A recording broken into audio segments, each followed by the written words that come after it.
è un luogo piccolo, in realtà nasce come spazio pensato per essere una bottega, ma è poi stato trasformato in uno spazio creativo, in un'associazione culturale. È pura magia. Entri in un'altra dimensione.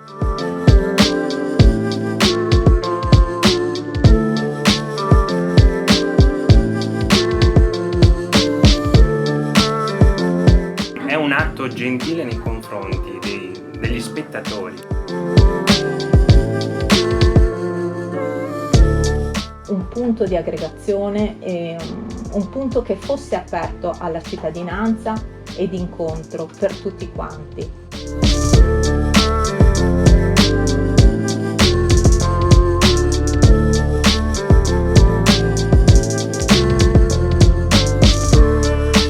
Quello che noi cerchiamo di fare è dare vita a questo piccolo posto che per noi rappresenta la bellezza e la creatività degli esseri umani, per cui uno arriva e si abbandona